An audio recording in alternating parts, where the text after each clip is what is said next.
नमस्कार बच्चों, राष्ट्र की भाषा चैनल पर आप सभी का स्वागत है बच्चों। तो आज की कक्षा में हम पढ़ने जा रहे हैं वसंत पाठ्य पुस्तक कक्षा छठी से पार्ट 2, जिसका नाम है बचपन। तो ये एक संस्मरण कहानी है बच्चों, और इसे लिखा है कृष्णा सोवती जी ने। तो आइए जानते हैं पहले संस्मरण होता क्या। तो यह जो है संस्मरण साहित्य गद्य खंड के अंतर्गत आता है बच्चों। और संस्मरण वह विधा है बच्चों जब किसी की यादें और उन यादों को याद करके हम उन्हीं को अगर लिखें, कुछ यादों को लिखें एक कहानी की तरह, तो वो एक संस्मरण कहलाएगा बच्चों। तो जो कृष्णा सोवती जी भी हैं, इन्होंने भी अपनी जो बचपन की कुछ यादें हैं उन्हें इस कहानी के माध्यम से प्रस्तुत किया है बच्चों। तो इसे हम संस्मरण कहेंगे। तो यानी अपनी बचपन की कुछ यादों को प्रस्तुत किया है। तो बच्चों, क्या कभी आपने अपने माता पिता या दादा दादी से पूछा है कि उनका बचपन कैसे बीता? अगर नहीं पूछा है तो प्लीज पूछिए, उनसे बात कीजिए और उनके बचपन के बारे में जानिए, ताकि आपके बचपन में और उनके बचपन में कितना अंतर है, क्या क्या चीजों के अंतर है। उस समय बचपन बच्चे कैसे बिताते थे और आज के बच्चे किस तरीके से बचपन व्यतीत करते हैं। तो चलिए, तो बचपन की जो यादें होती है वो बहुत ही मीठी यादें होती है बच्चों। तो जब हम बड़े हो जाते हैं तब हमें जब उनकी याद आती है, बचपन में जो बीते हुए हमारे पल होते हैं, तो वो हमें याद आते हैं, क्योंकि बचपन में सब मस्त मौला होते हैं, जो करना चाहते हैं वो करते हैं, ना कोई रोक टोक, ना कोई पाबंदी। तो इस कहानी में भी बचपन पाठ में कृष्णा सोवती जी जो है वो हमें अपने बचपन की ओर ले चलेंगे।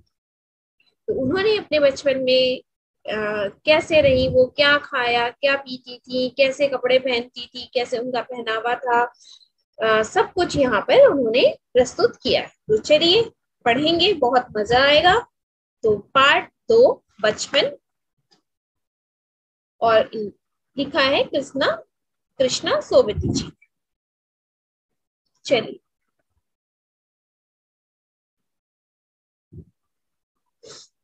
मैं तुम्हें अपने बचपन की ओर ले जाऊंगी। यानी जो कृष्णा सोवती जी हैं वो ये कह रही हैं कि चलो मैं तुम्हें अपने बचपन की ओर ले चलती हूँ, यानी शी इज टेकिंग हमें अपने बचपन की ओर ले जा रही। मैं तुमसे कुछ इतनी बड़ी हूँ कि तुम्हारी दादी भी हो सकती हूँ, तुम्हारी नानी भी हो सकती है। यानी जो उनकी एज है, उनकी जो उम्र है वो और हमारे एज में, तो हमारी जो दादी नानी जिस उम्र की है उस उम्र में अभी वो हैं कृष्णा सोवती जी। तो वो कह रही है मैं आपकी नानी भी लग सकती है और दादी भी लग सकती है, बड़ी बुआ भी, बड़ी मौसी भी, यानी बुआ भी लग सकती है और मौसी भी लग सकती है। परिवार में मुझे सभी लोग जीजी कहकर ही पुकारते हैं। तो उनकी जो फैमिली है उसमें वो लोग उन्हें क्या कहते हैं? जीजी कहते हैं। जीजी यानी बड़ी दीदी। कहीं जो प्रांत का असर होता है, जो कहीं कहीं पर दीदी को जीजी भी कहा जाता है, तो उन्हें वहां पर जीजी कहा जाता है। हाँ, मैं इन दिनों कुछ बड़ा बड़ा यानी उम्र में सयाना महसूस करने लगी हूँ, क्योंकि वो जीजी कहकर पुकार रहे हैं। तो हाँ, उन्हें लग रहा है कि हाँ मैं बड़ी हो गई हूँ और मैं और लोगों से बड़ी हूँ, और सयाना यानी बहुत ही समझदार महसूस करने लगी हूँ। शायद इसलिए कि पिछली शताब्दी में पैदा हुई थी, यानी जैसे अभी 20, 21, 22वीं शताब्दी चल रही है, तो वो उससे पहली वाली शताब्दी में पैदा हुई होंगी। तो इसीलिए वो कह रही, हाँ इसीलिए शताब्दी यानी बच्चों सेंचुरी जिसे आप कहते हो। मैं मेरे पहनने ओढ़ने में काफी बदलाव आए हैं, यानी उनका जो ड्रेसिंग सेंस है, जो पहनने की जो चीजें हैं, वो पहले उस शताब्दी और अभी के समय में काफी बदलाव यानी चेंजेस आए हैं। पहले मैं रंग बिरंगे कपड़े पहनती रहती हूँ। नीला, जामुनी, ग्रे, काला, चॉकलेटी। यानी पहले वो बहुत ही रंग बिरंगे यानी कलरफुल कपड़े पहनती थी, ब्लू, पर्पल, ग्रे एंड काला यानी ब्लैक और चॉकलेटी कलर के कपड़े पहनती थी। अब मन कुछ ऐसा करता है कि सफेद पहनो। यानी जब वो उस बचपन में थी तब वो इन सब रंग बिरंगे कपड़ों को पहनती थी, लेकिन अब उनका अंदर से ही मन करता है कि कुछ हल्के कि सफेद पहनो, यानी सफेद रंग के कपड़े पहनो। गहरे नहीं यानी डार्क कलर नहीं, गहरा यानी डार्क बच्चों, हल्के रंग यानी लाइट कलर्स। मैंने पिछले दशकों में तरह तरह की पोशाकें पहनी हैं। यानी जो पहली जो शताब्दी सेंचुरी थी, जब मैं छोटी थी उस समय मैंने तरह तरह के यानी डिफरेंट तरीके के कपड़े मैंने पहने थे। पहले फ्रॉक, फिर निकर, वॉकर, स्कर्ट, लहंगे, गरारे और अब चूड़ीदार और घेरदार कुर्ते। यानी जब वो छोटी थी तो ऐसे फ्रॉक्स पहनती थी, इस तरीके की फ्रॉक। फिर निकर वॉकर, निकर ऐसे शॉर्ट्स जिसको आप हम कहते हैं अभी, तो निकर वॉकर पहनी। फिर स्कर्ट पहनी, इस तरीके की ये स्कर्ट। गरारे, ये गरारे में आता है इस तरीके के, और जिससे अभी हम प्लाजो कहते हैं उस तरीके के, तो गरारे। और अब चूड़ीदार और घेरेदार कुर्ते पहनती हूँ। लेकिन आजकल मैंने अपना पहनावा क्या कर दिया है, बदल दिया है। यानी चूड़ीदार यानी जो ड्रेसेस होते हैं इस तरीके के वो, और कुर्ते पहनती हूँ। तो यहाँ पे मैंने कुछ शब्द लिखे हैं बच्चों, अगर आपको कोई शब्द का अर्थ नहीं आता, यहाँ लिखा हुआ है देखिए, ठीक है। तो यहाँ से जब पढ़ते समय आपको ये हेल्प करें। तो चलिए आगे चलते हैं। तो कृष्णा सोवती जी जब हमें अपने बचपन के बारे में बता रही हैं तो बहुत सारी चीजें हमें इस पाठ में पता चलेंगी उनके बारे में। बचपन की कुछ फ्रॉक तो मुझे अब तक याद है, यानी उनकी जो बचपन जो चाइल्डहुड है उसकी जो कुछ फ्रॉक है जो वो पहनती थी वो अभी भी उनको याद है। हल्की नीली और पीली धारी वाला फ्रॉक, यानी हल्की ब्लू और पीला यानी येलो, धारी यानी लाइंस वाली जो फ्रॉक थी वो उनको अभी भी याद है। गोल कॉलर और बाजू पर भी गोल कफ। गोल कॉलर यानी इस तरीके का गोल, ये कॉलर है देखिए, और इस तरीके का कफ, इसको बोलते हैं कफ, जिसे पफ बोला जाता है भी। इस तरीके जो उनकी एक फ्रॉक थी वो उनको अभी भी याद है। एक हल्के गुलाबी रंग का बारीक चुन्नटों वाला घेरदार फ्रॉक, इस तरीके का हल्का गुलाबी यानी पिंक कलर जिसे आप कहते हो, गुलाबी रंग की फ्रिल, और उसमें इस तरीके की जो फ्रिल होती थी वो हल्की गुलाबी रंग की, वो भी उन्हें बहुत अभी तक याद है। उन दिनों फ्रॉक के ऊपर की जेब में रूमाल और बालों में इतराते रंग बिरंगे रिबन का चलन था। यानी जो फ्रॉक्स होती थी उसमें क्या होती थी, जेब होती थी, और बालों में जो है इस तरीके के रंग बिरंगे रबड़ बैंड लगाना बहुत ही चलन में था, यानी ट्रेंडिंग में था जिसे कहते हैं। लेमन कलर का बड़े प्लेटों वाला गर्म फ्रॉक जिसे नीचे फर टकी थी, यानी इस तरीके की उनकी एक लेमन कलर की एक ड्रेस थी, एक फ्रॉक थी, उसमें नीचे ऐसे फर लगी हुई थी, तो वो भी उन्हें बहुत याद है बच्चों। फ्रिल जिसमें ऐसे इस तरीके की थी और यहाँ पे फर ये तो ये कृष्णा सोवती जी बता रही हैं। तो चलिए आगे चलते हैं। दो ट्यूनिक भी याद है, एक चॉकलेट रंग का और अंदर की कोटी प्याजी, दूसरे ग्रे और उसके साथ सफेद कोटी। मुझे अपने मोजे और स्टॉकिंग भी याद है, यानी उनको दो ट्यूनिंग भी याद है। उनके इस तरीके के जो ट्यूनिंग थे वो एक चॉकलेट रंग का था और एक अंदर की कोटी यानी जो इनर पहनते हैं गरम, उसको प्याजी कलर यानी जो ओनियन का कलर होता है, प्याज का कलर होता है उस रंग की थी। दूसरा ग्रे कलर और सफेद कोटी। कोटी यानी जो गरम स्वेटर जिसको हम कहते हैं उसको कोटी कहा जाता था बच्चों। और उनको अपने मोजे इस तरीके के और जो स्टॉकिंग्स होते हैं जो यहाँ नी तक होती हैं वो भी उनको याद है बच्चों। बचपन में हमें अपने मोजे खुद धोने पड़ते थे।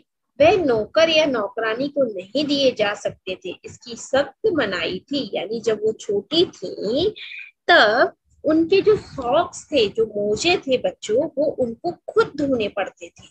यानी किसी को वो नहीं दे सकते थे, ना नौकर, जो घर में सर्वेंट थे, नौकर नौकरानी जो मेड थी, उनको नहीं देते थे, वो खुद धोते थे। सख्त मनाही यानी स्ट्रिक्टली मना था। हम बच्चे इतवार की सुबह इसी में लगाते, धो लेने के बाद अपने अपने जूते पॉलिश करके चमकाते। जब जूते कपड़े या ब्रश से रगड़ते तो पॉलिश की चमक उभरने लगती। यानी जो घर में और भी बच्चे थे, वो इतवार यानी संडे, रविवार के दिन सुबह उनका वही काम होता था कि अपने मोजों को धोना। घर में जो और भी बच्चे थे, और उनके जो जूते थे उनको पॉलिश करके, स्कूल के जो जूते थे उनको पॉलिश करके इस तरीके से चमकाते थे, यानी शाइनिंग, रगड़ते थे। जब जूते कपड़े या ब्रश से रगड़ते तो पॉलिश की चमक उभरने लगती। यानी जब हम पॉलिश करते हैं अगर जूतों में, चमड़ों पे जो जूते होते हैं और, तो वो और ज्यादा चमकते हैं। तो आज के समय में और पहले के समय में अंतर है ना बच्चों, समझिए। जब हम पढ़ रहे हैं और आज आप किस तरीके से करते हो, तो उन चीजों को सोचिए। सरवर, मुझे आज भी बूट पॉलिश करना अच्छा लगता है। यानी आज जो है, आज भी जो कृष्णा सोबती जी हैं उनको पॉलिश करना आज भी अच्छा लगता है। हालांकि अब नई नई किस्म के शू आ चुके हैं, तो उनका कहना है लेकिन फिर भी आजकल जो नई नई तरीके के जो जूते आ गए हैं, कहना होगा कि ये पहले से कहीं ज्यादा आरामदेह हैं। यानी जैसे पहले के जो जूते थे उससे ज्यादा कंफर्टेबल, आरामदेह यानी कंफर्टेबल हैं। हमें अब नए जूते मिलते हैं, उसके साथ ही छालों का इलाज शुरू हो जाता है। यानी जब उनको नए जूते मिलते थे तो छाले यानी जैसे हम कोई चीज पहनते हैं टाइट अगर पैरों में, तो क्या बन जाते हैं, बॉयलर्स पड़ जाते हैं, तो उसको हम बोलते हैं छाले। जब कभी लंबी सैर पर निकलते अपने पास रुई जरूर रखते। यानी जब उनको नए जूते मिलते थे, क्योंकि पहले के समय में जो जूते थे वो इतने कंफर्टेबल नहीं थे बच्चों, जितने आज के समय में जूते कंफर्टेबल हैं। तो जैसे ही उनको जब नए जूते मिलते थे, तब उन जो हीट बॉयलर्स जो होते थे उनके पैरों का जो इलाज शुरू कर देते, क्योंकि उनको कि वो पैर में जब पहनेंगे तो छाले पड़ जाएंगे, तो पहले ही उनका इलाज करना शुरू कर देते। तो जब भी वे कहीं वो दूर जाते थे, लंबी सैर पर जाते थे, तो अपने पास रुई जरूर रखते थे। रुई यानी कॉटन बॉल्स। ऐसे जूता लगा तो रुई मोजों के अंदर, यानी अगर जूते से चोट लगने लगी इस तरीके से, तो ये जो कॉटन के जो रुई के जो बॉल्स होते थे वो जूतों के अंदर यहाँ पर रख लेते थे। हाँ, हमारे तुम्हारे बचपन में तो फर्क हो चुका है, यानी बहुत फर्क हो चुका अभी और पहले के। जैसा मैंने अभी बताया, अभी के जूते बहुत ही सॉफ्ट, कंफर्टेबल होते हैं और इस तरीके की कोई परेशानी भी नहीं होती है। हर सनीचर को हमें ऑलिव ऑयल या कैस्टर ऑयल पीना पड़ता। यह एक मुश्किल काम था। सनीचर को सुबह से ही नाक में इसकी गंध आने लगती। यानी कृष्णा सोबती जी कह रही है कि हर शनिचर, शनिचर यानी शनिवार, सैटरडे, तो को उनको क्या पीना पड़ता था, ऑलिव ऑयल। तो ऑलिव ऑयल जो है बच्चों, ये ऑलिव ऑयल है, देखिए कैस्टर ऑयल जिसे आप कहते हो, तो ये इनको पीना पड़ता था और वो एक बहुत ही मुश्किल काम था। तो जो सैटरडे, शनिवार की जो सुबह होती थी, उस समय उनकी नाक में उसकी गंध आने लगती थी। गंध यानी स्मेल आना। छोटे शीशे के गिलास जिन पर ठीक खुराक के लिए निशान पड़े रहते, उन्हें देखते ही मितली होने लगती थी। यानी इस तरीके के कांच के बने हुए ग्लास, आपने देखा होगा मेडिसिन, जब हम कफ सिरप या कोई सिरप लेते हैं तो उस तरीके के उसमें मार्क बने रहते कि 5 ml, 10 ml, 15 ml, इस तरीके से। तो ऐसे ही कृष्णा जी कह रही हैं कि अगर ऐसे कांच का जो गिलास होता था, इसमें जो मार्क बने रहते थे, निशान यानी मार्क, खुराक यानी कितनी खुराक लेनी है, क्वांटिटी कितनी लेनी है, वो देख कर ही, उस गिलास को देखते ही मिथली होने लगती थी। मिथली यानी उल्टी, वॉमिटिंग का सेंसेशन होना, ठीक है, जो उल्टी ऐसा लगता है कि उल्टी आ रही है, तो उसको देखते ही उन लोगों को क्या आने लगती थी, उल्टी आने लगती थी बच्चों। मुझे आज भी लगता है कि अगर हम ना भी पीते वह शनिचरी दवा तो कुछ ज्यादा बिगड़ने वाला नहीं था, सेहत ठीक ही रहती। यानी जो कृष्णा जी हैं वो कह रही हैं, अगर हम उस सैटरडे को वो जो दवा थी वो अगर हम नहीं पीते, वो जो ऑयल जो पीते थे वो लोग, वो नहीं पीते तो इतना कुछ नुकसान नहीं होता। हमारी जो हेल्थ है, हमारी जो सेहत है, वो ठीक ही रहती। कृष्णा जी ये कह रही है। तो क्योंकि हर सैटरडे, हर शनिवार को ऑलिव ऑयल पीना पड़ता था। ये इस तरीके की अरंडी इसे बोलते हैं, इससे जो है ये ऑयल बनता है। तुम्हें बताऊंगी कि तुम्हारे समय और हमारे और तुम्हारे समय में कितनी दूरी हो चुकी है, यहाँ तक कि बचपन की दिलचस्पियां भी बदल गई हैं। यानी कृष्णा जी बता रही हैं कि तुम्हारे समय में और हमारे समय में कितनी चीजें बदल चुकी हैं। और दिलचस्पियां यानी जो इंटरेस्टिंग, जो हमें अच्छी लगती हैं जो चीजें, वो भी बदल चुकी हैं बच्चों। याद रहे उन दिनों कुछ घरों में ग्रामोफोन थे, रेडियो और टेलीविजन नहीं थे। यानी कृष्णा जी के समय में घर में टेलीविजन और रेडियो नहीं हुआ करते थे, सिर्फ ये जो ग्रामोफोन है ये हुआ करता था। वो भी सभी के घरों में नहीं बच्चों, कुछ कुछ घरों में हुआ करता था। लेकिन आज के समय में तो ऐसा कोई घर नहीं है जिसके घर में टेलीविजन ना हो, है ना। तो कितना अंतर है। और उस समय के बच्चों को ये भी नहीं पता होता था कि टेलीविजन क्या होता है, रेडियो क्या होता है। लेकिन आज आप छोटे से बच्चे से पूछ लोगे, उसको भी पता है। तो सबसे बड़ा अंतर यही है ना। हमारे बचपन की कुल्फी आइसक्रीम हो गई है। यानी कृष्णा सोबती जी के बचपन में जो कुल्फी मिलती थी इस तरीके की, वो आज बदल कर किस में बदल गई है, वो आइसक्रीम में बदल गई है। कचौड़ी, समोसा, पेटीज में बदल गया। कचौड़ी जो थी उस समय की, इस तरीके की कचौड़ी, वो आज समोसा या इस तरीके की पेटीज में बदल गई है। शहतूत और फालसी और खसखस के शरबत कोक पेप्सी में उन दिनों कोक नहीं, लेमनेड विमटो मिलती थी। यानी समोसा, कचौड़ी, समोसा और पेटीज में बदल गया, कुल्फी आइसक्रीम में बदल गई है। और शहतूत और फालसी, तो शहतूत जो है मलबेरी जो होती है, इस तरीके जो फल होता है, बहुत ही मीठा होता है। और फालसे भी सेम उसी की तरीके का ही होता है, इस तरीके का पहाड़ी स्थान पे ज्यादा मिलता है, ये प्लेन में नहीं मिलता है। तो शहतूत, फालसे और खसखस, खसखस भी इस तरीके का होता है, पॉपी शीट जिसे आप बोलते हो, तो उस तरीके उसका भी जूस निकाल के पीते हैं। तो इन सब की जगह आज कोक, पेप्सी, ये जो कोको कोला पेप्सी है, इन सब ने ले ली है बच्चों। और उस समय लेमिनेट या बिमटो मिलती थी। लेमिनेट तो हम आज भी बनाते हैं, बहुत कम पीते हैं बच्चे, आजकल तो बच्चे इसमें ही ज्यादा इन सब चीजों को पीते हैं। तो नींबू पानी भी जिसे हम लेमिनेट बोलते हैं, ये और विमटो मिलती थी। विमटो इस तरीके की जूस होती थी, जैसे रूह अफ़ज़ा उस तरीके का। तो उस समय में ये चीजें ही मिलती थी। तो कृष्णा जी कह रही हैं जो आज के समय में जो उस समय की चीजें थी वो आज किस नाम से मिलती हैं और कितना इसमें अंतर हो गया है। तो चलिए आगे देखते हैं। तो अभी जो मैंने अभी दिखाया देखिए, शहतूत ये मलबेरी, फालसे टाइप्स ऑफ बेरी ओनली। यहाँ पर इसमें छोटा सा बीज होता है, इस तरीके का ही होता है, लेकिन खाने में बहुत टेस्टी भी लगता है। खसखस यानी पॉपी सीड्स जो है ये। तो ये सारी चीजें, चलिए।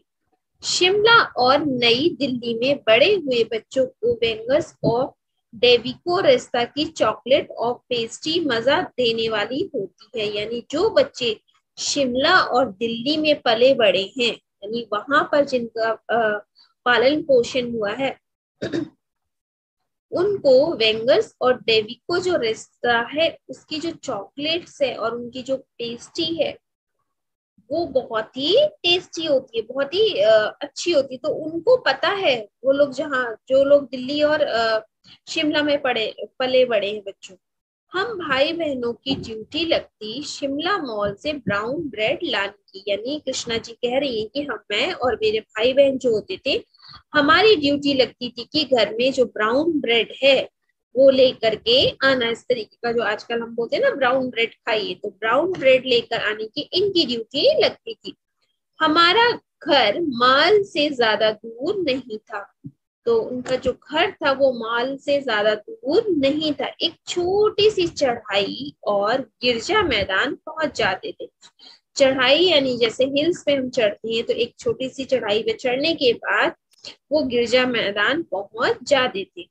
वहां से एक उतराई उतरते और मॉल पर, यानी वहां से जब नीचे स्लोप में उतरते तो वो मॉल पर पहुंच जाते। कन्फेक्शनरी काउंटर पर तरह तरह की पेस्ट्री और चॉकलेट की खुशबू मन भावनी, यानी जो दुकान होती थी वहां पर उसमें पेस्ट्रीज और चॉकलेट की जो खुशबू थी वो कैसी होती थी, मन भावनी, यानी मन उससे क्या हो जाता था, भर जाता था। हमें हफ्ते में एक बार चॉकलेट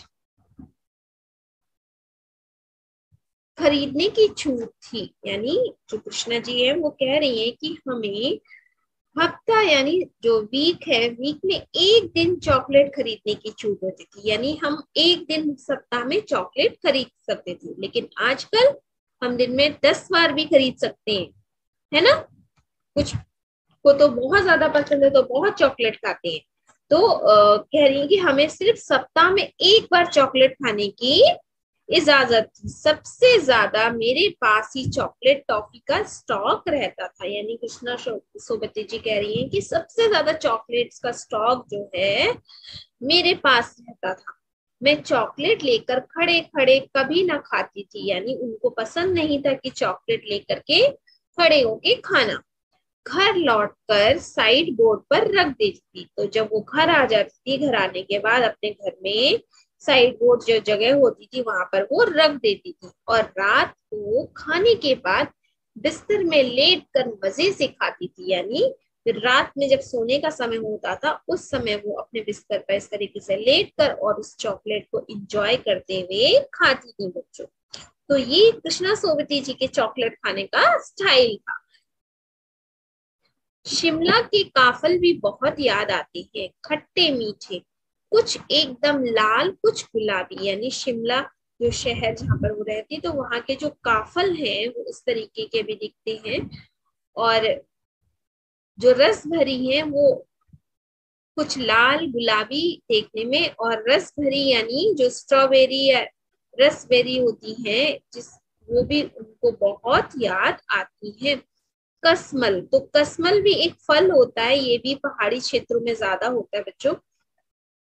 उसके बाद है सोच कर ही मुंह में पानी आ जाए। यानी इन सब चीजों को याद करके ही मुंह में क्या आ जाए, पानी आ जाए। उसके बाद है चेस्टनट, नट एक और गजब की चीज है। यानी पहाड़ों में एक चेस्टनट मिलता है जिसको हम आराम से हाथ से ही फोड़ सकते हैं, हल्का सा प्रेस प्रेस करते हैं और फूट जाता है, और उसके अंदर जो स्वाद होता है बहुत ही अच्छा होता है, टेस्टी होता है बच्चों।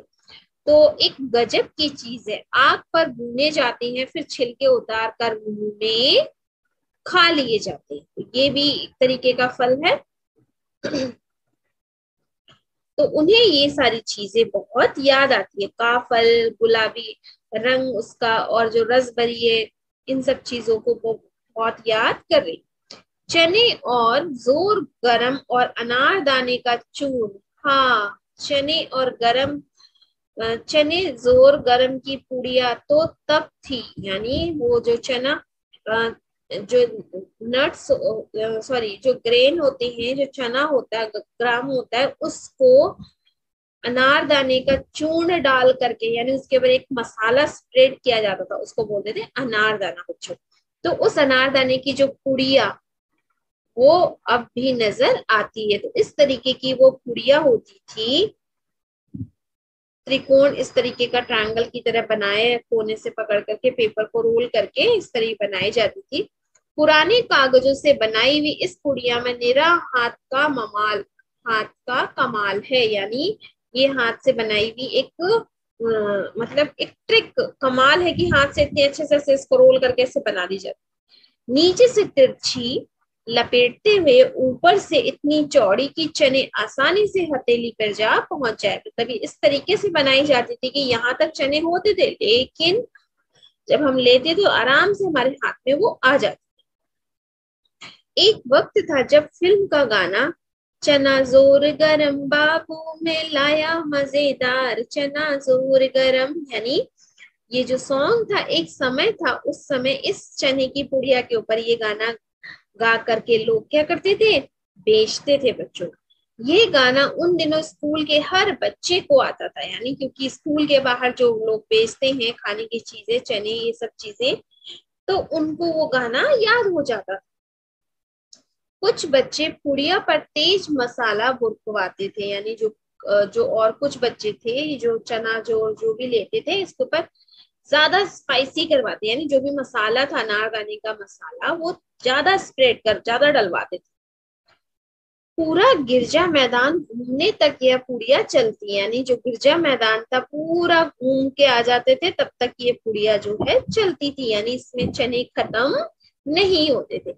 एक एक चना पापड़ी मुंह में डालने और एक कदम उठाने में एक एक खास ही लय रफ्तार थी, यानी एक चना खाया एक कदम चला, एक चना खाया एक कदम, मतलब इंजॉय करते हुए बहुत ही मस्ती करते हुए वो चना हम खाते थे और घूमते थे। तो इस तरीके की ये पुड़िया है। देखो अनारदाने का चूरन तो अभी भी मिलता है बच्चों, चना जोर गरम इस तरीके के बना के और वो उसे बेचते थे। छुटपन में हमने शिमला रिज पर बड़े मजे किए। छुटपन यानी बचपन में। तो शिमला रिज जो है एक जगह है शिमला में, बहुत ही टूरिस्ट प्लेस भी है। घोड़े की सवारी की, तो हॉर्स राइडिंग भी की है वहां पर। शिमला के हर बच्चे को कभी ना कभी यह मौका मिल ही जाता है, यानी अगर आप शिमला में रहते हो तो आपको कभी ना कभी ये मौका, ये चांस मिल जाता है कि आप वहां जाकर घोड़े पे बैठकर घोड़सवारी करो। हम जाने क्यों घोड़ों को कुछ कमतर समझते हैं, उन पर हंसते थे। ननिहाल के घोड़े खूब हष्ट पुष्ट और खूबसूरत, उनकी बात फिर कभी, यानी वो कह रही कि हम उन घोड़ों को देखकर हंसते थे, लेकिन सच में घोड़े जो होते हैं बहुत ही अच्छे होते हैं। और जो उनकी नानी के वहां के ननिहाल, यानी आपकी मम्मी का जो घर है जहाँ पर उनके मम्मी डैडी मम्मी पापा रहते हैं, वो आपका ननिहाल हुआ। तो ऐसे ही कृष्णा सोबती जी का जो ननिहाल था वहां पर जो घोड़े थे वो बहुत ही हष्ट पुष्ट थे, यानी बहुत ही हेल्दी थी और देखने में बहुत खूबसूरत थे। तो वो कह रही है बस इसकी जो बात है घोड़ों की बात फिर कभी करेंगे। शाम को रंग बिरंगे गुब्बारे, सामने जाकू का पहाड़, ऊंचा चर्च, चर्च की घंटियां बजती, यानी वहां पर जो है शिमला में रंग बिरंगे जैसी शाम होती इस तरीके के रंग बिरंगे यानी कलरफुल बैलून्स जो हैं वो बिकते। सामने जाकू का पहाड़ था, वहीं पर ही सामने क्या था, जाकू का पहाड़। ये भी एक बहुत ही प्रसिद्ध स्थान है, शिमला का टूरिस्ट प्लेस भी है, वहां पर देखने के लिए सभी जाते हैं। चर्च की घंटियां बजती, तो वहां पे एक चर्च है, तो ये चर्च की जो घंटियां हैं वो बजती हैं तो दूर दूर तक इनकी गूंज फैल जाती है, यानी इन घंटियों की आवाज जो है बहुत दूर तक पहाड़ी तक जाती है। इसके संगीत से प्रभु यीशु स्वयं कुछ कह रहे हो, मतलब ये जो घंटियों की जो आवाजें हैं वो ऐसी मानो प्रतीत होती है बच्चों, ऐसा लगता है जो ईशा मसीह जी है वो लगता है कुछ कह रहे हैं, स्वयं कुछ कह रहे हैं। तो यहाँ पर जो कृष्ण सोवती जी हैं उन्होंने ये वर्णन किया। अब देखिए, सामने आकाश पर सूर्यास्त हो रहा है, तो जो सामने जो आसमान है वहां पर सूर्यास्त यानी सनसेट हो रहा है। गुलाबी सुनहरी धारियां नीले आसमान पर फैल रही हैं। दूर दूर फैले पहाड़ों के मुखड़े गहराने लगे हैं और देखते देखते बत्तियां टिमटिमाने लगी। यानी कि पहाड़ी एरिया है, हिल्स है, वहां पे जब सूरज डूबने लगता है तो अंधेरा जल्दी हो जाता है। और जो वहां की जो दुकानें हैं, जो घर है, सभी अपनी लाइट्स क्या कर रहे हैं, ऑन कर रहे हैं, जला रहे हैं। बत्तियां टिमटिमाना यानी जो लाइट्स है उसको जल रही हैं, बुझ रही है, तो टिमटिमाना कहा गया। रिच पर की रौनक और मॉल की दुकानों की चमक में चमक के भी क्या कहने, यानी रिच की जो जगह है और जो मॉल की जो चमक है उनके क्या कहने हैं। स्कैंडल पॉइंट की भीड़ से उभरता कोलाहल, और वहां पे जो स्कैंडल पॉइंट है वहां पर जो भीड़ है, वहां का जो कोलाहल, जो शोर है, वो बढ़ता जा रहा है। सर्वर स्कैंडल पॉइंट के ठीक सामने उन दिनों एक दुकान हुआ करती थी। तो जहां पर स्कैंडल पॉइंट है उसके ठीक सामने ही यहाँ पर एक दुकान होती थी, जिसके शोरूम में शिमला कालका ट्रेन का मॉडल बना हुआ था। यानी उस दुकान में शिमला और कालका ट्रेन, जो फेमस जो शिमला की है, उस ट्रेन का एक मॉडल बना हुआ था। यानी हूबहू वैसे ही देखने में एक मॉडल के तौर पे।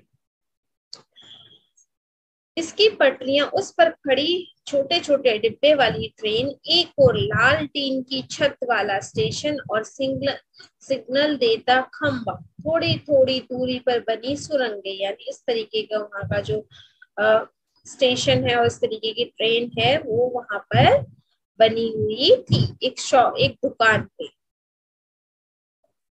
पिछली सदी में तेज रफ्तार वाली गाड़ी वही थी। यानी उनका जो समय था, उस समय में सबसे तेज रफ्तार वाली यानी सबसे स्पीड वाली गाड़ी शिमला कालका जो गाड़ी है वही थी। कालका ट्रेन जो थी वही सबसे स्पीड वाली, जैसे अभी होते हैं ना राजधानी सुपर फास्ट एक्सप्रेस, तो ऐसी रफ्तार वाली गाड़ी। कभी कभी हवाई जहाज भी देखने को मिलते थे, कभी कभी वहां से हवाई जहाज यानी एरोप्लेन भी वहां से जाते थे। दिल्ली में जब भी उनकी आवाज आती, बच्चे उन्हें देखने बाहर दौड़ते। तो ये तो उस समय भी बच्चे करते थे और आज भी करते हैं। आज भी हम भी अगर कभी एरोप्लेन जाता तो हम बाहर निकल करके देखते हैं कि कौन सा एरोप्लेन जा रहा है, कहाँ जा रहा है, कितनी ऊंचाई पे है।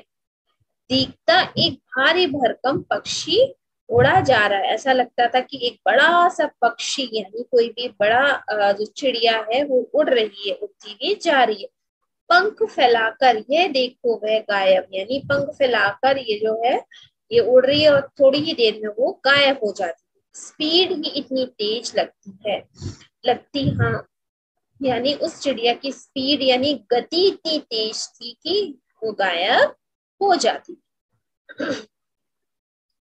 गाड़ी के मॉडल वाली दुकान के साथ एक ऐसी दुकान थी जो मुझे कभी नहीं भूलती। यानी जहां पर वो गाड़ी का मॉडल था बच्चों, जिस दुकान में शिमला कालका जो ट्रेन उसका मॉडल, उसी के साथ में एक और दुकान थी मॉडल वाली जो दुकान, उसके पास में और एक दुकान थी। वो कृष्णा जी को कभी नहीं भूलती, यानी वो कभी उसको भूल नहीं पाएंगी। वो कह रही है यह दुकान थी जहां मेरा पहला चश्मा बना था। यानी वहां उनका जो था सबसे पहला चश्मा बना था। वहां आंखों के डॉक्टर अंग्रेज थे, यानी जो वहां पे जो डॉक्टर थे आईज के वो क्या थे, अंग्रेज थे। शुरू शुरू में चश्मा लगाना बड़ा अटपटा लगा। अटपटा यानी वियर्ड, कोई चीज हमें पसंद नहीं होती है, नई चीजें हम कुछ करते हैं तो ऐसे ही उन्हें वो चश्मा लगाना शुरू शुरू में बहुत ही अटपटा लगा। छोटे बड़े चेहरे की ओर देखते और कहते आंखों में कुछ तकलीफ है, यानी चाहे वो छोटा हो या कोई बड़ा हो, और वो मेरी आंखों की तरफ देखता और उस आंखों में कुछ तकलीफ है। तकलीफ यानी कोई प्रॉब्लम है आंखों में। इस उम्र में ऐनक यानी इस एज में आपको ऐनक लग गई, ऐनक यानी चश्मा, दूध पिया करो। यानी फिर उनको वो बताते थे कि अच्छा चश्मा लग गया तो दूध पिया करो। मैं डॉक्टर साहब का कहा दोहरा देती हूँ। तो वो डॉक्टर ने जो कहा था वो उसको रिपीट कर रही है। दोहराना यानी रिपीट करना। कुछ देर पहनोगी तो ऐनक उतर जाएगी, यानी कुछ देर तक ऐनक अगर पहनती रहोगी तुम्हारा जो ऐनक है, जो चश्मा है, वो क्या हो जाएगा, हट जाएगा। वैसे डॉक्टर साहब ने पूरा आश्वासन दिया था, लेकिन चश्मा तो अब तक नहीं उतरा। यानी जो डॉक्टर थे उन्होंने पूरा आश्वासन दिया था, कन्विंस किया था कि अगर ऐसा करोगी तो तुम्हारा चश्मा हट जाएगा, लेकिन कृष्णा जी कह रही है लेकिन मेरा चश्मा तो अभी तक नहीं उतरा। नंबर बस कम ही नंबर बस कम ही होता रहा, यानी जो उसका जो नंबर है तो वो क्या होता रहा, धीरे धीरे कम होता रहा। मैं अपने आप इसकी जिम्मेदार हूँ, यानी मैं ही रिस्पॉन्सिबल हूँ। ये जो चश्मा मेरे लगा है इसकी जिम्मेदारी मेरी है, मेरी गलती से लगा है। जब आप दिन की रोशनी को छोड़कर रात में टेबल की लैंप के सामने काम करोगी तो इसके अलावा क्या होगा। तो कृष्णा सुमति जी कह रही है इसकी जिम्मेदार मैं खुद हूँ। जब आप सूरज की रोशनी यानी दिन की रोशनी को छोड़कर रात में टेबल लैंप के नीचे पढ़ोगे या कुछ करोगे तो ये चश्मा तो लगना ही है, यानी वो इसका जिम्मेदार किसी को नहीं मानती है, खुद अपने आप रिस्पॉन्सिबल है कि ऐसा जो हुआ मेरे साथ। तो चलिए आगे देखते हैं। तो इसके अलावा और क्या होगा।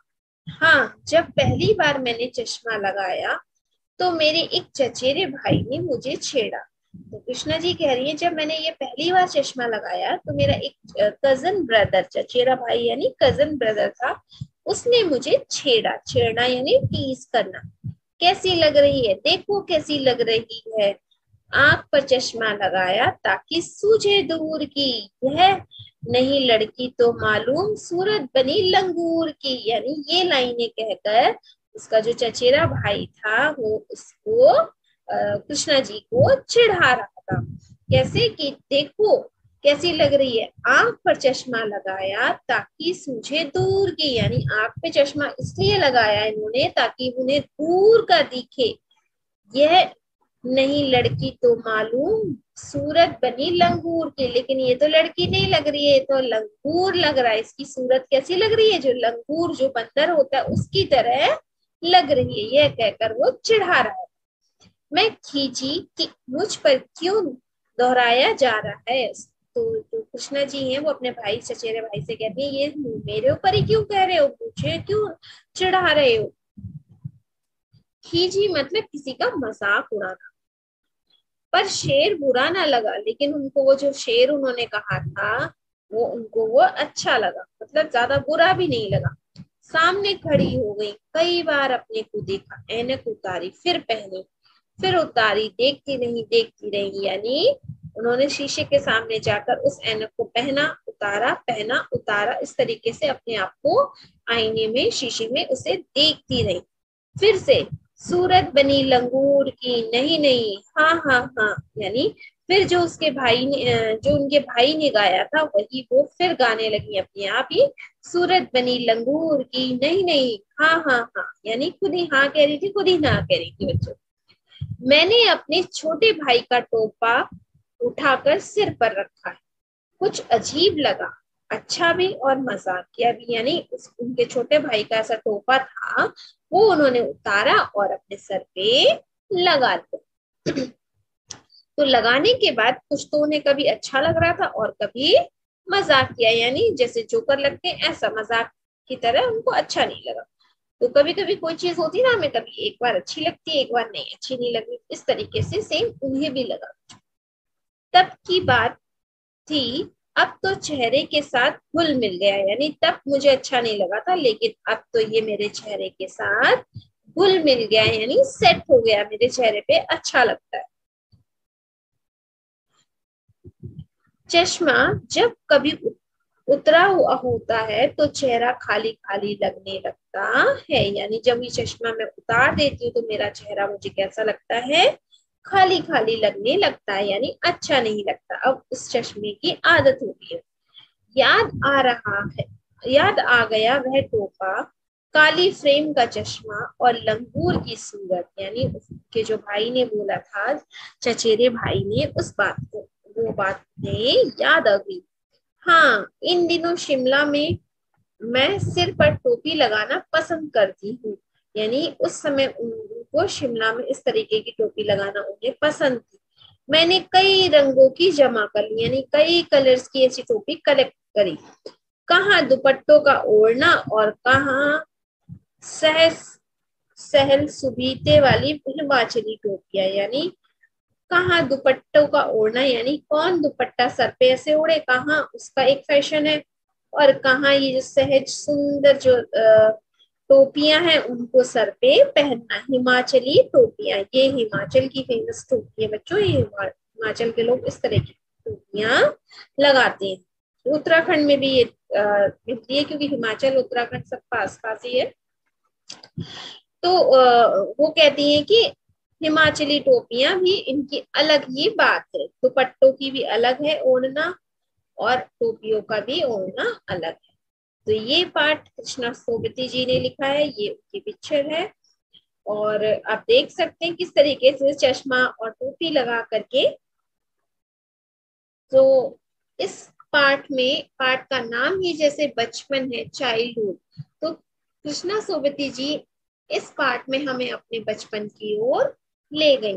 तो आपने जब ये पाठ अभी सुना, पढ़ा मैंने, तब आपने कई सारी चीजें देखी होंगी जो आपके समय में भी है और उस समय में नहीं थी। बहुत सारे अंतर आपने देखे होंगे। तो उसमें से कोई 3 अंतर आपके समय में जो चीजें हो रही हैं उनको आप कमेंट बॉक्स में लिखिएगा और मैं देखूंगी। तो और अपने माता पिता से भी आप पता कीजिए कि उस समय आपके समय में कैसा होता था और अभी आपके जनरेशन में, आपके समय में कैसे हो, क्योंकि बहुत सारी चीजों में बहुत बदलाव आए हैं बच्चों। तो चलिए, पाठ तो हमने पढ़ लिया, अब एक बार पुनरावृत्ति कर लेते हैं। तो यहाँ पर मैंने कुछ प्रश्न दिए हैं, 5 प्रश्न दिए। इन 5 प्रश्नों को आप एक बार अपना पाठ पढ़िएगा, पढ़ने के बाद इन 5 प्रश्नों के उत्तर दीजिएगा। अगर आपने 5 प्रश्नों के उत्तर अच्छे से दे लिए, इसका मतलब आपको पाठ अच्छे से समझ में आ। तो पहला प्रश्न देखिए, लेखिका को परिवार के लोग क्या कहकर बुलाते थे? तो आपने अगर पाठ अच्छे से पढ़ा है तो आप इसका उत्तर अवश्य दे पाएंगे। बचपन में इतवार को लेखिका क्या काम करती थी? What work she is doing in Sunday को? लेखिका को हफ्ते में कितनी बार चॉकलेट खरीदने की छूट थी? ये तो आपको बहुत जल्दी याद आ जाएगा। लेखिका ने बचपन में किस जगह पर घोड़े की सवारी की थी? चश्मा लगाने पर लेखिका के चचेरे भाई ने उन्हें क्या कहकर बुलाया या क्या कहकर बुलाते थे? तो ये आपकी कहानी बचपन में से 5 प्रश्न है। तो बच्चों, आशा करती हूँ आज की कक्षा में जो हमने पार्ट 2 बचपन पढ़ा है, आपको इसकी कहानी समझ में आई होगी। और आपको अगर अच्छी लगी तो अपने दोस्तों के साथ शेयर कीजिए, मेरे चैनल को लाइक कीजिए, सब्सक्राइब कीजिए। फिर मिलेंगे अगली वीडियो में। तब